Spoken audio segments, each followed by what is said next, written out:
Hello everyone, good morning. Ayan guys, magluto ako ngayon guys ng pork pata nilaga. Ito ang aking sekreto guys kung bakit masarap ang aking pork pata nilaga. Ayan, lagay ko guys yung lemongrass or tanglad. Tapos meron siyang ginger. Ayan guys. Tapos ang ating red onion. Ganyan lang guys. Tapos lagyan ko ito siya guys ng kunting vinegar.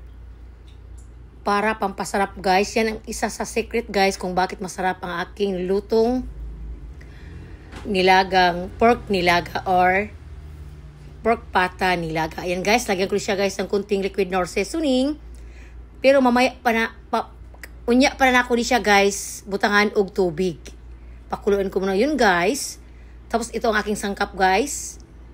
Yan, pitsay.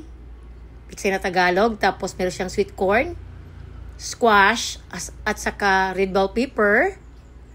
At meron ding gabi or taro guys. Yan, pampalambot ng ating pork nilaga. At itong pitsay guys.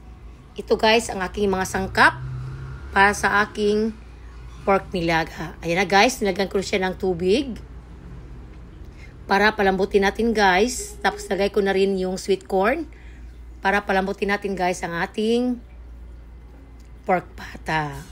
Ganito lang guys kung nagluluto ako guys ng pork pata nilaga. Yan. Tapos ngayon guys, ilagay natin yung gabi or taro.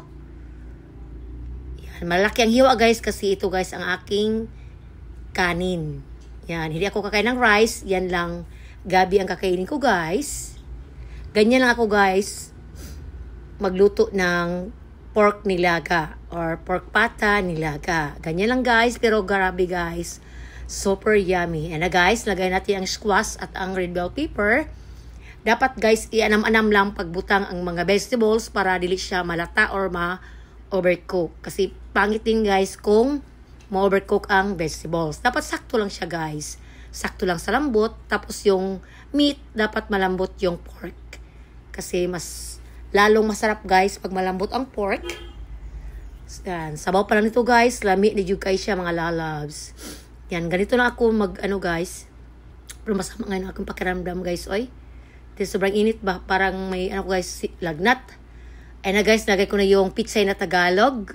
Pitsay na Tagalog ang tawag dyan guys. Yan, kasi malambot na yung pork. Tapos luto na rin yung squash. Ang sweet corn luto na rin. Yan. Kaya guys, ayan na guys. Ready na ang ating pork nilaga. Pork pata nilaga. Sus, kalami ani mga lalabs. Thank you for watching.